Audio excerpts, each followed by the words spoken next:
You might wish to know..." He stopped confusedly, looked at the testimonial, and said no more. "If no interests but mine were concerned in the matter," rejoined Midwinter, "the testimonial would, I assure you, be quite enough to satisfy me.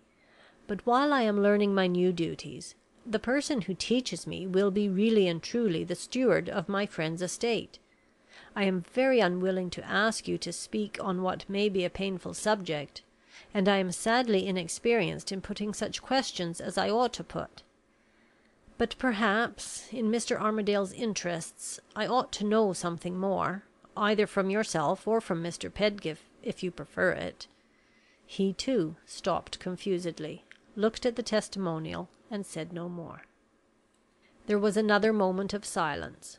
The night was warm, and Mr. Bashwood, among his other misfortunes, had the deplorable infirmity of perspiring in the palms of the hands. He took out a miserable little cotton pocket handkerchief, rolled it up into a ball, and softly dabbed it to and fro, from one hand to the other, with the regularity of a pendulum. Performed by other men, under other circumstances, the action might have been ridiculous. Performed by this man at the crisis of the interview, the action was horrible. "Mr. Pedgift's time is too valuable, sir, to be wasted on me," he said. "I will mention what ought to be mentioned myself, if you will please to allow me.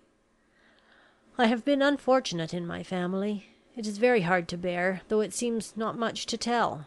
My wife..." One of his hands closed fast on the pocket handkerchief. He moistened his dry lips, struggled with himself, and went on. "My wife, sir," he resumed, "stood a little in my way. She did me, I am afraid I must confess, some injury with Sir John. Soon after I got the steward's situation, she fell into habits, I hardly know how to say it, of drinking. I couldn't break her of it, and I couldn't always conceal it from Sir John's knowledge. She broke out and tried his patience once or twice when he came to my office on business. Sir John excused it, not very kindly, but still he excused it. I don't complain of Sir John. I don't complain now of my wife." He pointed a trembling finger at his miserable crape-covered beaver hat on the floor. "I'm in mourning for her," he said faintly. "She died nearly a year ago, in the country asylum here." His mouth began to work convulsively. He took up the glass of wine at his side, and instead of sipping it this time, drained it to the bottom.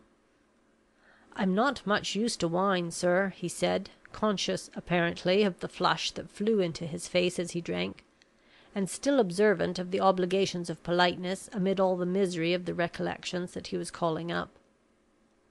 "I beg, Mr. Bashwood, you will not distress yourself by telling me any more," said Midwinter, recoiling from any further sanction on his part of a disclosure which had already bared the sorrows of the unhappy man before him to the quick. "I'm much obliged to you, sir," replied Mr. Bashwood.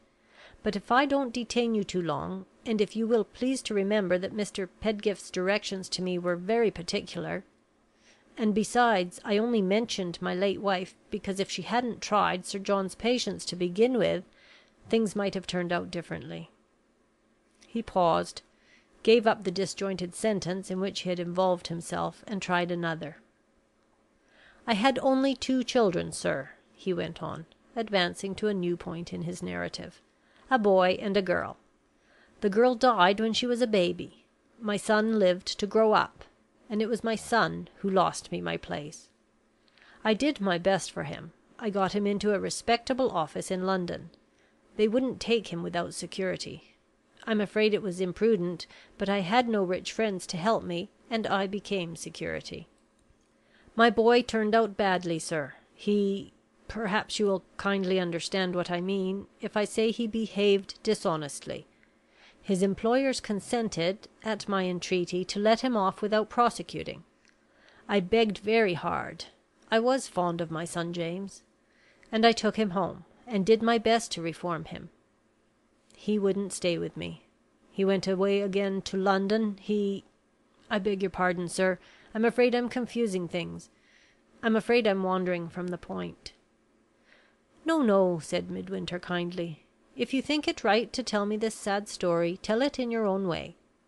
Have you seen your son since he left you to go to London?" "No, sir. He's in London still, for all I know. When I last heard of him, he was getting his bread, not very creditably. He was employed, under the inspector, at the Private Inquiry Office in Shadyside Place."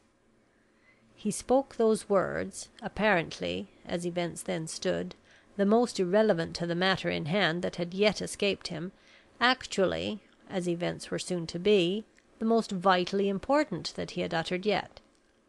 He spoke those words absently, looking about him in confusion, and trying vainly to recover the lost thread of his narrative. Midwinter compassionately helped him.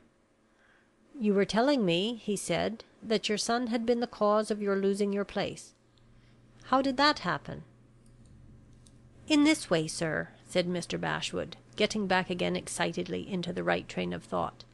"His employers consented to let him off, but they came down on his security, and I was the man. I suppose they were not to blame; the security covered their loss. I couldn't pay it all out of my savings. I had to borrow. On the word of a man, sir, I couldn't help it. I had to borrow. My creditor pressed me. It seemed cruel, but if he wanted the money, I suppose it was only just. I was sold out of house and home. I dare say other gentlemen would have said what Sir John said.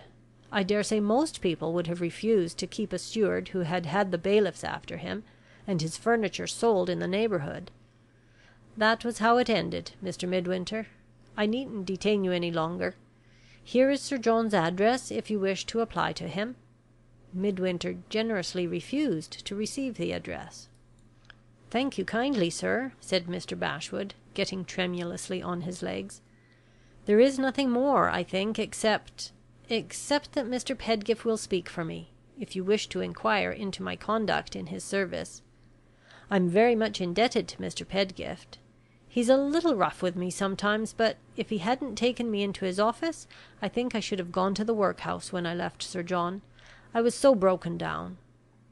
He picked up his dingy old hat from the floor. "I won't intrude any longer, sir. I shall be happy to call again if you wish to have time to consider before you decide." "I want no time to consider after what you have told me," replied Midwinter warmly, his memory busy, while he spoke, with the time when he had told his story to Mr. Brock, and was waiting for a generous word in return, as the man before him was waiting now. "To day is Saturday," he went on. "Can you come and give me my first lesson on Monday morning? I beg your pardon," he added, interrupting Mr. Bashwood's profuse expressions of acknowledgment, and stopping him on his way out of the room. "There is one thing we ought to settle, ought we not?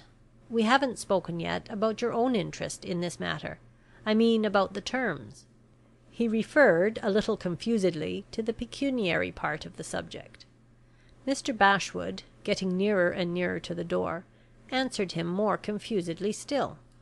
"Anything, sir, anything you think right. I won't intrude any longer. I'll leave it to you and Mr. Armadale." "I will send for Mr. Armadale if you like," said Midwinter, following him into the hall. "But I am afraid he has as little experience in matters of this kind as I have. Perhaps, if you see no objection, we might be guided by Mr. Pedgift?" Mr. Bashwood caught eagerly at the last suggestion, pushing his retreat while he spoke as far as the front door. "Yes, sir. Oh, yes, yes. Nobody better than Mr. Pedgift. Pray don't disturb Mr. Armadale." His watery eyes looked quite wild with nervous alarm, as he turned round for a moment in the light of the hall lamp to make that polite request. If sending for Allan had been equivalent to unchaining a ferocious watchdog, Mr. Bashwood could hardly have been more anxious to stop the proceeding. "I wish you kindly good evening, sir," he went on, getting out to the steps.